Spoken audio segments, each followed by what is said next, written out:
हरे कृष्णा। आज चर्चा करने का प्रयास करेंगे 11वें अध्याय के 41 नंबर श्लोक से आगे। तो हम लोग देख रहे हैं कि अर्जुन भगवान श्री कृष्ण की स्तुति कर रहे हैं विश्व रूप देखने के बाद। तो उसी सीरीज से हम आगे पढ़ते हैं, अर्जुन की प्रार्थनाओं को पढ़ रहे हैं। तो 11वां अध्याय 41 नंबर श्लोक। सखेति मत्वा प्रसभम यदुक्तम, हे कृष्ण हे यादव हे सखेति, अजानता महिमानं तवेदं, मया प्रमादात् प्रणयेन वापि, सखेति मत्वा प्रसभं यदुक्तं, हे कृष्ण हे यादव हे सखेति, अजानता महिमानं तवेदं, मया प्रमादात् प्रणयेन वापि। संस्कृत देखिए।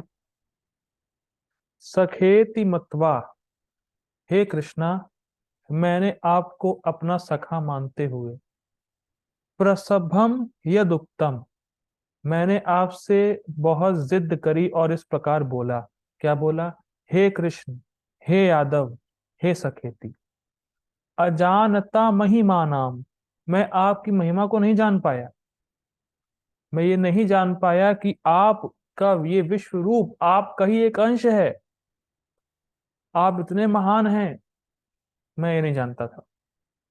तवेदम, तवेदम मया प्रमादत प्रणयेन वापी, या तो प्रमादवश या प्रेम पूर्वक मैंने आपसे जो कुछ कहा है उसके लिए आप मुझे क्षमा करें। तो क्या अर्जुन बोल रहे हैं यहाँ पे कि मैंने आपको अपना दोस्त मानते हुए, आपसे जिद करते हुए बहुत कुछ बोला। क्या बोला? हे कृष्ण हे यादव हे सखेति, मैं आपकी महिमा को नहीं जान पाया। अजानता महिमानाम तवेदम मया, मैंने आपसे बोला। तवेदम मैं का अर्थ है मैं नहीं जान पाया आपकी महिमा को। अजानता महिमाम महिमानम तवेदम मया, मया मतलब आपकी महिमा को मैं नहीं जान पाया, कितने महान है, आपका विश्व रूप आपका ही एक अंश है। और मैंने प्रमाद पूर्वक या प्रेम पूर्वक आपसे जो वचन कहे उसके लिए आप क्षमा करें। ठीक। अब अगला श्लोक देखते हैं, एक साथ है। 11.42। यच्च यच्चावहासार्थम असत्कृतोषि, विहार शय्यासन भोजनेषु, एकोऽथवाप्यच्युत तत् समक्षम, तत्क्षामये त्वाम अहम प्रमेयम। बहुत सुंदर श्लोक है, बहुत सुंदर है।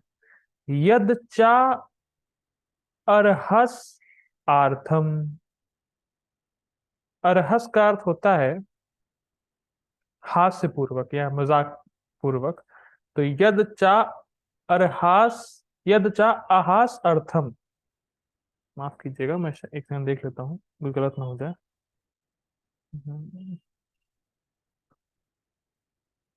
हाँ ठीक है। यद चा अवहास अर्थम, अवहास का अर्थ होता है मजाक पूर्वक। तो मजाक के लिए असत्कृतोषी, मैंने मजाक के लिए आपका अपमान किया। सत्कार का मतलब होता है सम्मान करना, और असत्कृतो मतलब आपका मैंने असम्मान किया। तो मजाक पूर्वक या मजाक के लिए, आपका मजाक उड़ाने के लिए हे कृष्णा, मैंने आपका अपमान किया। अब मान लीजिए भगवान पूछें कब किया? विहार, जब मैं आपके साथ इधर उधर घूमने जाता था तब मैंने किया। जब हम लोग विहार करते थे, जब हम लोग कभी घूमने जाते थे, तब मैंने आपका अपमान किया। शैया, सोते समय आपका अपमान किया, जब साथ में सोते थे तब अपमान किया मैंने आपका। आसन भोजनेशु, खाना खाते समय मैंने आपका अपमान किया। एको अथ, एक बार किया ये जरूरी नहीं है, एक बार तो किया ही है, और उससे ज्यादा पता नहीं कितनी बार किया, मुझे याद नहीं। अर्जुन कह रहा है मैंने आपका अपमान किया आपका मजाक उड़ाने के लिए। कब किया? जब मैं आपके साथ घूमने गया, जब हम लोग साथ में सोए, जब हम लोगों ने खाना किया। अच्छा, कितनी बार किया? एको अथा, एक बार तो किया ही है, एक से ज्यादा पता नहीं कितनी बार किया है, मुझे याद ही नहीं। अच्युत, हे अच्युत, अच्युत का मतलब है, आगे टीका में वर्णन होगा, बहुत सुंदर अर्थ है अच्युत का। हे अच्युत, तत्समक्षम, और मैंने आपका मजाक सबके सामने उड़ाया है। समक्षम में सबके सामने मजाक बनाया है मैंने आपका।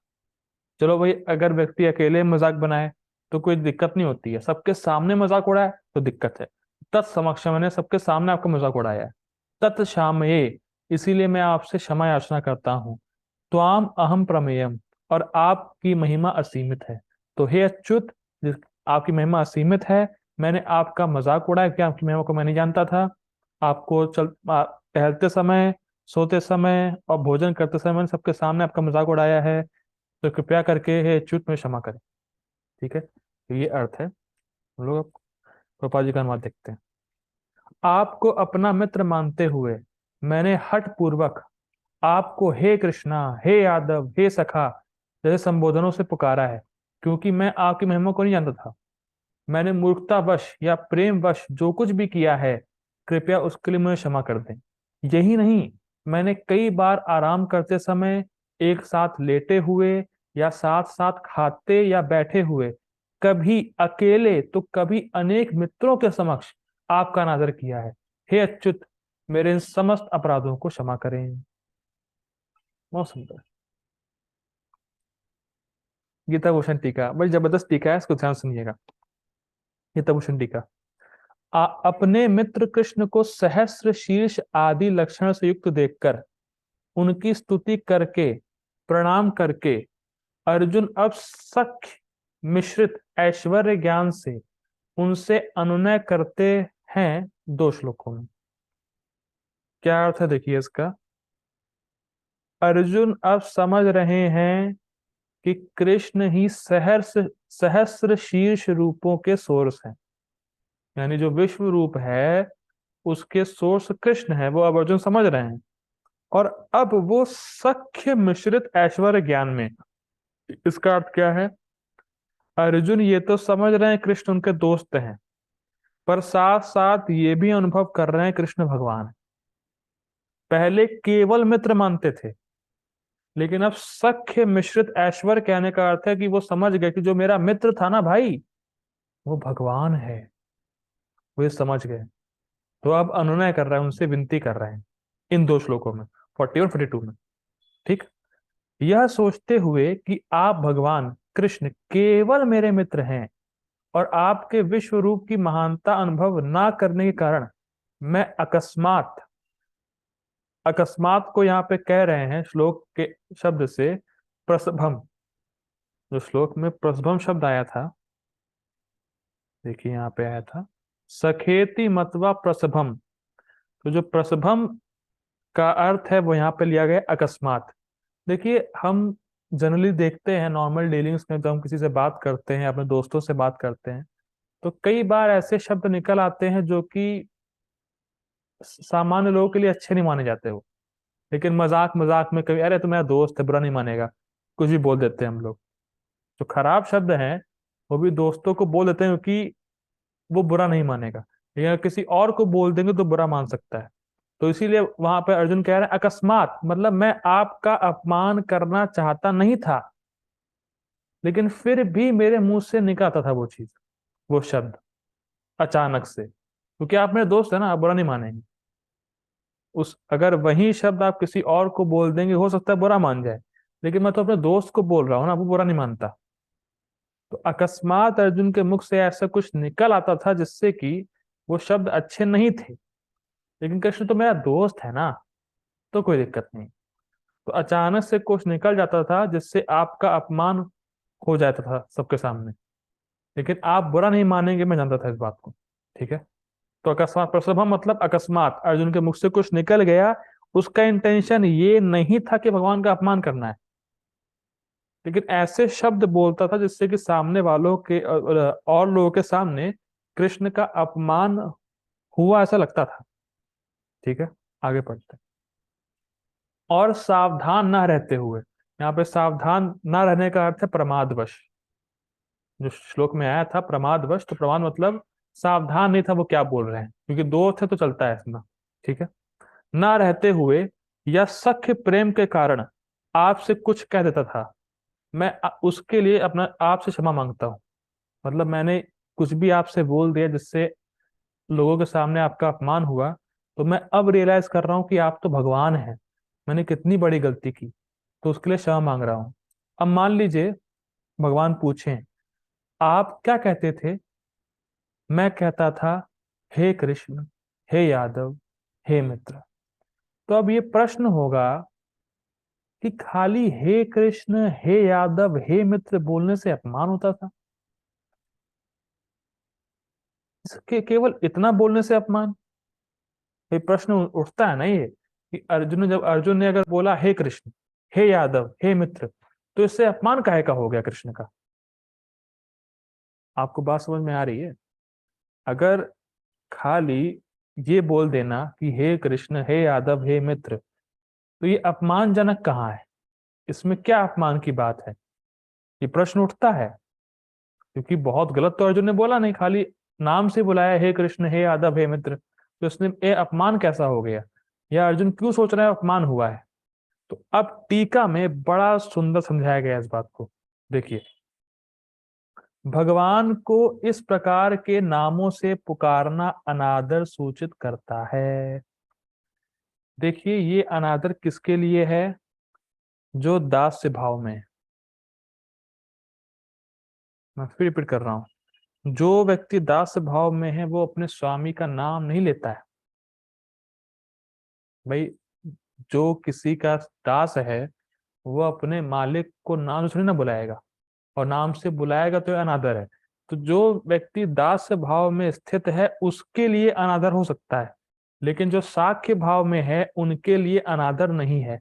लेकिन अर्जुन का इस टाइम भाव थोड़ा सा चेंज है। वो भगवान के ऐश्वर्य को देख के अपना साख्य भाव थोड़ा सा भूल गया है। वो साख्य मिश्रित ऐश्वर्य ज्ञान में हो गया है। तो उस कारण से अर्जुन को लग रहा है अपराध हुआ है, पर अपराध है नहीं। अगर अपराध होता ही तो गीता खत्म होने के बाद अर्जुन ये नहीं कहता कि भैया आप रथ चलाइए। वो कहता, अरे भैया आप तो भगवान है, आप उतरिए, हमें खुद रथ चला लूंगा। तो मैं आ रहा गीता खत्म होने के बाद भी रथ चलवाया अर्जुन ने भगवान से। तो कुछ देर के लिए भगवान का ऐश्वर्य उसके भाव को ढक लिया है, इसलिए अर्जुन को लग रहा है कि मैं जब बोला हे कृष्ण, हे यादव, हे सखेती, तो मुझसे अपमान हो गया है, ये मुझसे अनादर हो गया है। पर ऐसा है नहीं। जो दास्य भाव में है उनके लिए अनादर हो सकता है, लेकिन जो साख्य में है उसके लिए अनादर है नहीं। लेकिन अर्जुन ऐश्वर्य को देख के भ्रमित हो गया है, तो उसको लग रहा है ये अनादर हुआ है, पर ऐसा है नहीं। ठीक। अब देखिए, बहुत सुंदर बात बोल रहे हैं, कृष्ण में श्री उपसर्ग ना लगाना अनादर है। कहा जा रहा है कि तुमने कृष्ण क्यों बोला अर्जुन, तुम्हें श्री कृष्ण बोलना चाहिए था। तो कृष्ण के आगे श्री ना लगाना ही अपराध है। मतलब टीका की शैली इस प्रकार से है कि भैया अपमान कैसे फील कर रहे हैं अर्जुन। तो अपमान ये फील कर रहे हैं कि मैंने कहा, अरे यार मैंने सिर्फ कृष्ण बोल दिया, कृष्ण तो भगवान है, तो मुझे श्री कृष्ण बोलना चाहिए था। देखिए, भक्त लोग भी कृष्ण को श्री कृष्ण नहीं बोलते, कभी कभी कृष्ण बोलते हैं। तो ये अपमान नहीं है बेसिकली। पर यहां अर्जुन का स्टाइल थोड़ा अलग था। जैसे मान लीजिए मेरा कोई मित्र है, तो मैं उससे कहूंगा, जैसे मान लीजिए मेरे दोस्त का नाम है राजेश, तो हे राजेश, तो ये मित्र वाली फीलिंग है, तो कोई दिक्कत नहीं है। लेकिन मान लीजिए मेरा कोई टीचर जा रहा है, या मान लीजिए मैं ही टीचर हूँ, मान लीजिए मैं पढ़ा रहा हूँ गीता, मैं ही टीचर हूँ, मैं श्रेयांश हूँ, मान लीजिए मेरा कोई स्टूडेंट हो, वो बोले हे श्रेयांश, तो अनादर हो जाएगा। आपको बात समझ में आ रही है? भाई मित्रों के बीच चलता है, अरे पांडे, हे राजेश, ये चलता है, नॉर्मल रहता है। लेकिन अगर कोई बड़ा व्यक्ति है, मान लीजिए कोई टीचर है, उससे आप ऐसे बोलेंगे तो अनादर हो जाएगा। तो अर्जुन जो यहाँ बोल रहे थे वो दोस्त की दृष्टि से बोल रहे थे, तो वहां पे कोई अनादर नहीं है। लेकिन अर्जुन को लग रहा है कि मुझसे अनादर हो गया है, क्योंकि ये मेरा दोस्त ही नहीं तो भगवान भी है। ठीक है ना? अगर कोई व्यक्ति आपका दोस्त नहीं है या कोई सम्माननीय है, अगर आप उसको नाम लेके बुलाएंगे, हे राजेश, या हे कुछ भी बुलाएंगे, या जान ली मान लीजिए कोई टीचर है आपका, उसको आप नाम से बुलाते हैं, तो ये अनादर होगा। लेकिन अगर आपका दोस्त है तो अनादर नहीं होगा। तो यहाँ पे यही बात कही जा रही है कि श्री उपसर्ग लगाना जरूरी है अगर आपके वो मित्र नहीं है। लेकिन अर्जुन के मित्र थे कृष्ण, तो ऐसा कोई अपराध है नहीं। पर अर्जुन को इस प्रकार से लग रहा है कि मुझे आगे श्री लगाना चाहिए था, क्योंकि ये भगवान है। ठीक है, आगे पढ़ते हैं। उन्हें भगवान को श्री कृष्ण कहना चाहिए था। ठीक है, यादव संबोधन भी अनादर युक्त है, क्योंकि यह भगवान कृष्ण का यदुकुल में राजकीय स्थान प्रकट नहीं करता। भाई यादव मतलब तो कोई नॉर्मल यादव भी हो सकता है, कोई भी यादव हो सकता है, तो ये अनादर है ना। भाई भगवान तो यदुकुल के मतलब राजा थे एक प्रकार से, यादव शिरोमणि थे, लेकिन उनको बोलाना ए यादव, तो यादव तो कोई भी नॉर्मल हो सकता है। तो उनको बोलना चाहिए था कि आप यादवों में श्रेष्ठ हैं, इस प्रकार से बोलना चाहिए था। है हे यादव, तो यादव तो कोई भी हो सकता है, तो काम करने वाला भी यादव हो सकता है। तो इस प्रकार से बोलना हे यादव, तो ये भी अपमान अर्जुन को लग रहा है, अपमान है नहीं, ध्यान देना होगा। ठीक है, आगे पढ़ते हैं। उन्हें भगवान को यादव श्रेष्ठ आदि का संबोधित करना चाहिए था। ठीक, मित्र कहना भी अनादर था। वाह, क्यों? क्योंकि वे उनको अपने समान मान रहे थे। देखिए ध्यान दीजिएगा एक पॉइंट को, अर्जुन के द्वारा जब ये सब बोला जाता है तो कृष्ण को इससे बहुत सुख मिलता है। कृष्ण चाहते हैं कि अर्जुन मुझे हे कृष्ण, हे यादव, हे सखेती बोले। पर अर्जुन ने ये पर अर्जुन का भी भाव क्या है, अर्जुन अभी ऐश्वर्य भाव से ढक गए हैं, तो उनको ऐसा लग रहा है कि मुझसे बहुत बड़ा अपराध हो गया। लेकिन कृष्ण तो चाहते हैं कि ऐसा बोले अर्जुन, लेकिन इस समय अर्जुन सोच रहे हैं कि मुझसे अपराध हो गया, ऐसा नहीं करना चाहिए था मुझे। ठीक, साथ ही, ये बड़ा इंटरेस्टिंग है, साथ ही खेलते, शयन करते, बैठते और खाते समय परिहास के लिए मैंने आपको सत्कार नहीं किया, आपका सत्कार नहीं किया। आप सत्यवाक व सरल हैं, परंतु व्यंजनात्मक प्रयोग के द्वारा मैंने अकेले में और अन्यों के समक्ष आपका अपमान किया है। ये बड़ा इंटरेस्टिंग है। व्य- व्यंजन व्यंजनात्मक मतलब कटाक्ष, यही चीज बोलेंगे लेकिन अलग रूप में। जैसे भगवान हमेशा सत्य बोलते हैं, भगवान सत्य संकल्प हैं, भगवान जो भी बोलते हैं सत्य ही बोलते हैं। लेकिन अर्जुन बोलता था, हाँ हाँ भाई, इससे बड़ा सत्यवादी तो कौन होगा। सत्यवादी ही बोल रहा है, लेकिन टोन है, हाँ भाई इससे बड़ा सत्यवादी तो मैंने देखा ही नहीं। तो कहने का मतलब है सत्यवादी है नहीं, झूठ बोलता है। आप टोन को पकड़ पा रहे हैं? है भगवान सत्यवादी ही, लेकिन अर्जुन इस प्रकार से बोलता सबके सामने, हाँ भैया कृष्ण से बड़ा सत्यवादी तो कोई हो ही नहीं सकता है। तो इस प्रकार से उसने, अर्जुन ने व्यंजनात्मक रूप से बोला। या क्या इस प्रकार से कि भैया हाँ हाँ कृष्ण अब बहुत सरल हो गया है, आप जानते हैं कृष्ण बहुत सरल है, याद कीजिए पहले के समय, कृष्ण बड़ा सरल है। तो कहने का मतलब कृष्ण सरल है नहीं, लेकिन व्यंग के रूप में अर्जुन जो है कृष्ण को सरल बोलते हैं। और ये नहीं अकेले बोल रहे हैं, सबके सामने बोलते हैं, बहुत लोगों के साथ बोलते हैं। तो अर्जुन ये सब याद कर रहे हैं कि मैंने कृष्ण को इस तरीके से बुलाया है, मुझसे बहुत बड़ा अपराध हो गया है। ठीक है, बातें वही बोलते हैं कि तुम सत्यवादी हो, तुम सरल हो, लेकिन व्यंग करके बोलते हैं, मतलब नहीं हो। ठीक है। जो कुछ भी मैंने कहा या बर्ताव किया जिससे अपराध उत्पन्न होता है, उसके लिए मुझे क्षमा कर दीजिए। इस प्रकार वे भगवान से अनुनय विनय कर रहे हैं। हे अच्युत, अच्युत का अर्थ समझा रहे हैं यहाँ पे। हे अच्युत, अर्थात अपराध को सहन करके भी आप मेरे मित्र बने रहते हैं। ये बहुत इंटरेस्टिंग है, देखिए समझिए इस सिद्धांत को। जिस व्यक्ति का एक बार भी कृष्ण से संबंध जुड़ गया है, संबंध स्थापित हो गया है, तो किसी भी हाल में वो संबंध टूट नहीं सकता। जो व्यक्ति या जो भक्त प्रेमा भक्ति को प्राप्त कर लिए हैं और भगवान से संबंध स्थापित हो गया है, क्योंकि हम सबका भगवान से संबंध है, तो जो व्यक्ति अपने संबंध को समझ समझ गया, भगवान से स्थापित कर लिया है, अगर उससे भी कोई बहुत बड़ी गलती हो जाती है तो भी भगवान उसको कुछ नहीं गिनते हैं। भगवान उस पे कभी क्रोधित नहीं होते हैं, कभी संबंध नहीं तोड़ते हैं।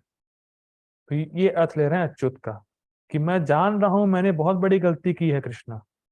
हे अच्युत, मैं देख रहा हूं कि मैंने आपसे क्या क्या बोला, क्या क्या आपको अपमान दिया, क्या क्या लोगों के सामने बोला, आपका अपमान हुआ, आपने उस अपमान को सहा। लेकिन मैं समझ रहा हूं कि फिर भी आप मुझसे अपनी मित्रता को नहीं तोड़ेंगे। तो ये अच्युत का अर्थ है कि जिस जो संबंध स्थापित हो गया है वो संबंध दोबारा नीचे गिर नहीं सकता, या दोबारा टूट नहीं सकता। तो ये अच्युत का अर्थ है। ठीक। ऐसा इसलिए क्योंकि आपका अतर्क प्रभाव है। अब देखिए बहुत सुंदर बात लिख रहे हैं यहाँ पे। अगर इस जगत में कोई व्यक्ति इस तरह से किसी का अपमान कर दे सबके सामने, तो क्या दोबारा संबंध रहेगा उससे? क्या वो व्यक्ति दोबारा संबंध रखेगा? जिसका अपमान हुआ है और जिसने अपमान किया है, उन दोनों के बीच संबंध रह सकता है? कभी नहीं रह सकता। अच्छा ये बात छोड़िए, कोई व्यक्ति भगवान का अपमान करे भगवान के सामने और सबके सामने, तो क्या संबंध हो सकता है? नहीं हो सकता। इसीलिए कह रहे हैं अतर्क प्रभाव है, कि मतलब आपकी महिमा को तर्क से जान ही नहीं सकते, कि इतना अपमान सहने के बाद भी संबंध नहीं तोड़ेंगे। ये अतर्क है, ये मतलब बुद्धि के परे। बहुत जबरदस्त है, आपका अतर्क प्रभाव है। तर्क से आप जान ही नहीं सकते कि अरे भगवान इतना अपमान सह के भी खुश हो रहे हैं, वो चाह रहे हैं कि मेरा मित्र और अपमान करे। ऐसे अपमान है नहीं, लेकिन अर्जुन सोच रहे हैं इस प्रकार। ठीक है, बहुत सुंदर है तात्पर्य। यद्यपि अर्जुन के समक्ष कृष्ण अपने विराट रूप में है, किंतु उसे कृष्ण के साथ अपना मैत्री भाव स्मरण है। इसलिए वह मित्रता के कारण होने वाले अनेक अपराधों को क्षमा करने के लिए प्रार्थना कर रहा है। वह स्वीकार करता है कि पहले उसे ज्ञात न था कि कृष्ण ऐसा विराट रूप धारण कर सकते हैं। यद्यपि मित्र के रूप में कृष्ण ने उसे यह समझाया था। देखिए बहुत सुंदर बात। देखिए अभी हम लोग ना जाने कैसे हरिनाम करते हैं, कैसे हरे कृष्ण महामंत्र को उच्चारण करते हैं। हो सकता है हम लोग हरे कृष्ण महामंत्र करते हो, मोबाइल भी देखते हो। हरे कृष्ण महामंत्र करते हो तो किसी से बात भी करते हो सकता है हरे कृष्ण महामंत्र करते हो तो सो भी जाते हो, पॉसिबिलिटी है भाई। तो अभी नहीं पता हम लोग हरे कृष्ण महामंत्र कैसे करते हैं। लेकिन मान लीजिए एक दिन ऐसा आए जब आप हरे बोलें और कृष्णा बोले, तो आपको रियलाइज हो जाए कि हरे मतलब श्रीमती राधा रानी है और कृष्णा मतलब साक्षात कृष्ण है। तो क्या आप फील नहीं करेंगे अरे मैंने कितना बड़ा अपराध कर दिया, मैं कैसे नाम ले रहा था, तो वास्तव में हरे मतलब राधा रानी है और कृष्णा मतलब कृष्णा है। तो आप क्षमा नहीं मांगेंगे भगवान से, राधा रानी से? अरे क्षमा कर दीजिए, क्षमा कर दीजिए, मैंने कैसे नाम ले रहा था आपका, मोबाइल देखता था मैं, सोता था मैं नाम जप में। तुरंत ये फीलिंग आएगी कि भाई क्षमा कर दीजिए, मैं क्षमा कर दीजिए, क्षमा कर दीजिए, मुझे बहुत बड़ा अपराध हो गया मेरे आपके प्रति। तो वैसे ही अर्जुन का समझ लीजिए केस है। अभी ऐसे ही मान रहा है नॉर्मल, अरे मेरा दोस्त है भाई, मेरा दोस्त है, कुछ भी चलेगा। फिर विश्व रूप दिखा दिया, अरे बाप रे तुम मेरे ही दोस्त हो, अरे भैया मैंने बहुत बड़ी गलती कर दी कृष्णा। इस प्रकार से अर्जुन का भाव है। पहले मित्र मान रहा था नॉर्मल, फिर जब देखा विश्व रूप विराट रूप, अरे भैया ये तो भगवान है, तो उसको रियलाइज हो रहा है इसने कितनी बड़ी मिस्टेक की। तो उसी प्रकार से हरे कृष्ण महामंत्र करते हुए अगर हम समझ जाएं कि राधा रानी और कृष्ण मेरे सामने हैं, तो हम लापरवाही से जप नहीं करेंगे। ठीक है, ये बहुत इंपॉर्टेंट है। अर्जुन को यह भी पता नहीं था कि उसने कितनी बार हे मेरे मित्र, हे कृष्णा, हे यादव जैसे संबोधनों के द्वारा उनका अनादर किया है। ये भी इंटरेस्टिंग है। देखिए ये तो अर्जुन को याद है कि कृष्ण को उसने कैसे बुलाया, पर ये याद नहीं कितनी बार बुलाया, इसीलिए और क्षमा मांग रहे हैं। भाई अगर एक बार बुलाया होता तो मैंने एक ही बार आपको बुलाया, क्षमा कर दीजिए, थोड़ा कम उनको क्षमा मांगना पड़ता। अब कितनी बार अनादर किया है याद ही नहीं उनको, मतलब बहुत बार अनादर किया है, तो और क्षमा की इंडस्ट्री बढ़ जाती। ठीक है। किंतु माफ कीजिएगा, और उनकी महिमा स्वीकार नहीं की, मतलब भगवान की महिमा को अर्जुन ने स्वीकार नहीं किया। किंतु कृष्ण इतने कृपालु हैं कि इतने ऐश्वर्य मंडित होने पर भी अर्जुन से मित्र की भूमिका निभाते रहे। ये है अच्युत का अर्थ, टीका में लिया गया था। देखिए बात समझिए, बहुत सुंदर है, बहुत सुंदर बात है। देखिए भगवान हर जीव से बहुत प्रेम करते हैं, उसको समझना चाहिए। भगवान का हमसे संबंध बड़ा ही स्पेशल है, और हर जीव उतना ही महत्वपूर्ण है भगवान के लिए। नहीं कि बहुत सारे लोग भगवान के वैकुंठ पहुंच गए तो अब ये जीव इनसिग्निफिकेंट हो गया है, महत्वपूर्ण नहीं है। ना ना ना ना, भगवान के लिए एक एक जीव बहुत महत्वपूर्ण है। इस संबंध में एक ग्रंथ है लघु भागवत अमृत, बड़ा सुंदर ग्रंथ है। उसमें कथा आती है कि जब गोप कुमार गोलोक वृंदावन पहुंचते हैं तो भगवान कृष्ण गायों को चरा रहे होते हैं, तो उनको छोड़ के वो गोप कुमारों को गले लगने जाते हैं, और गले लग के भगवान कृष्ण बेहोश हो जाते हैं। इनको उनको इतना इतना मतलब आनंद मिलता है, उनको इतना मतलब सुख मिलता है कि वो बेहोश हो जाते हैं। कि गोलोक वृंदावन में देखो स्वागत है, गोलोक वृंदावन आए हैं लोग, गोप कुमार। तो Krishna is waiting for us. देखिए हम लोग बहुत इनसिग्निफिकेंट है, बहुत छोटे से अणु हैं, लेकिन भगवान हमारा वेट कर रहे हैं कि जब हम भगवान के पास पहुंचेंगे। और भगवान एक एक जीव जो गोलोक पहुंचता है उनको गले लगाते हैं, स्वागत करते हैं, आगे आ गए तुम, आ गए, मैं कब से तुम्हारा इंतजार कर रहा था। तो कृष्ण हमसे बहुत प्रेम करते हैं, ये बात याद रखनी। और हम कितनी भी गलती करें भगवान उसको माफ करते ही हैं, क्योंकि भगवान जानते हैं तो अज्ञ है, जीव तो अज्ञ है, कुछ जानता ही नहीं, अगर उससे भूल हो भी जाए तो क्या दिक्कत है। देखिए जो व्यक्ति बेवकूफ है और उससे गलती हो जाए तो उससे क्या बड़ी बात है, कोई बड़ी बात नहीं, पर बेवकूफ है ही ना वो, तो गलती तो होनी ही होनी। तो जीव तो बेवकूफ है ही है, गलती तो होनी ही होनी है उससे, तो क्या उसमें बड़ी बात है। तो कृष्ण हमारी गलतियों में कुछ नहीं गिनते हैं, कृष्ण हमारा वेट कर रहे हैं कब हम उनके पास जाएंगे। बहुत सुंदर बात है। ठीक है, ऐसा होता है भक्त तथा भगवान के बीच दिव्य प्रेम का आदान प्रदान। ठीक है, देखिए बहुत इंटरेस्टिंग है। कई बार हम सुनते हैं कि भगवान कृष्ण पांडवों की सेवा करने के लिए कुछ भी कर सकते थे, और उन्होंने करके दिखाया। हाँ, जब भी पांडवों पे कोई विपदा आई तो भगवान श्री कृष्ण वहां पहुंच जाते थे। अब ये बात आती है कि भगवान इतना पांडवों की सेवा करने के लिए तत्पर थे तो क्यों।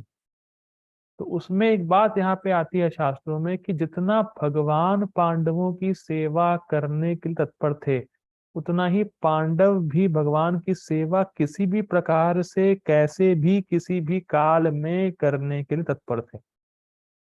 ऐसा नहीं कि भगवान ही सेवा करेंगे पांडवों की, पांडव भी भगवान की सेवा कहीं भी, कैसे भी, किसी भी हाल में करने को तैयार थे। ये यथा माम प्रपद्यन्ते तां तथैव भजामि हम। तो जैसे मेरी शरण ग्रहण करता है मैं उसको फल देता हूँ, वैसे आदान प्रदान करता हूँ। तो भगवान जिस प्रकार से पांडवों की हर समय सेवा करने के लिए रेडी थे, पांडव भी भगवान की हर समय सेवा करने के लिए रेडी थे। ये होता है भगवान से आदान प्रदान।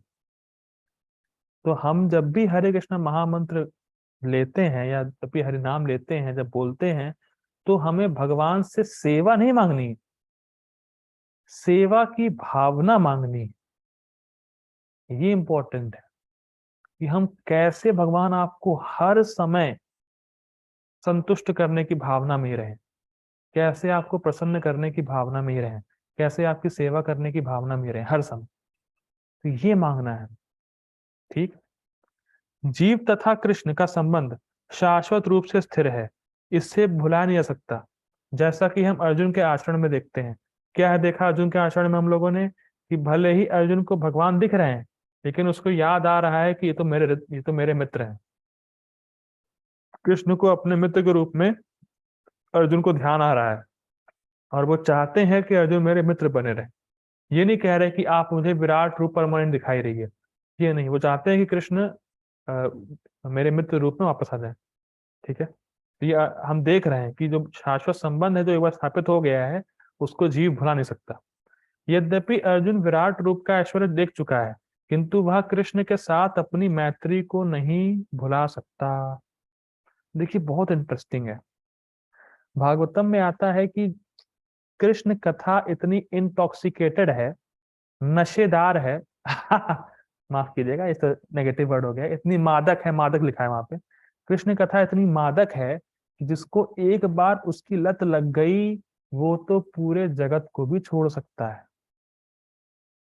जिसको एक बार कृष्ण कथा की लत लग गई, उसको फिर कुछ अच्छा नहीं लगता। तव विक्रीडितम कृष्णा निर्णाम परम मंगलम, कर्ण पीयूषमास्वाद्य तजन्ते अन्य स्पृहाम जनाः।